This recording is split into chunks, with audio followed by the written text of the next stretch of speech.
In this video, we're going to look at using keyboard shortcuts. Keyboard shortcuts allow you to build notebook files more quickly when you're away from the smartboard. So when you're preparing a lesson and you need to get material done quickly, you'll probably find, like I did, that using keyboard shortcuts can dramatically reduce the time it takes to build a resource. If you use keyboard shortcuts in other applications, such as Microsoft Word, you'll notice that Notebook supports just the same ones. So if you want to copy an object, you can then right click anywhere and paste it. So the common ones work very well. There are, however, some shortcut ones. If you want to copy an object, then Smart Notebook gives you the option to clone. Now the shortcut for that is Ctrl and D. So if you select an object and then choose Ctrl and D, you can create multiple copies of it very quickly. This saves time. Now let's take a look at some specific notebook shortcuts. One thing you probably want to do a lot is to group objects together. In this case I have a cooker, a toaster and a kettle, and I want to group them.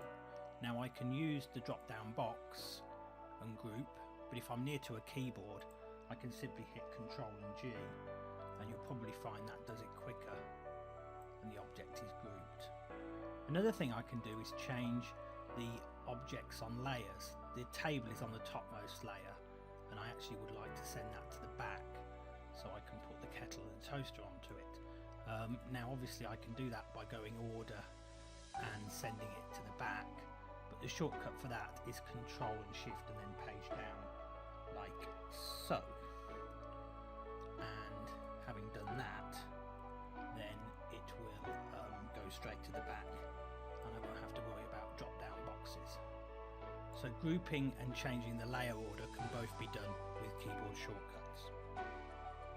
If you want to ungroup a group of objects, then the shortcut is Control and R, and this will do it very quickly. I always remember that as Control and R for reset, to reset them back to their individual groups, and that's how I remember it when I'm using Notebook and the shortcuts. Another handy shortcut is for locking. Control and K will lock an item firmly into place, and Control and J will unlock it.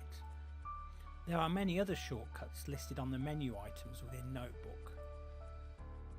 For instance, Control Z will undo any changes you've made, and if you want to redo a change, then Control and Y will work. You may be familiar with that from other programs. If you want to select every object on your Notebook page, Control and A will do that very quickly. And you can also bring up specific tabs within Notebook using the Alt key. You can also select particular tools quickly using your keyboard, using the Control keys. And finally, Control and M will give you a new page, which is helpful when you're creating a notebook file quickly and you want to add a new page.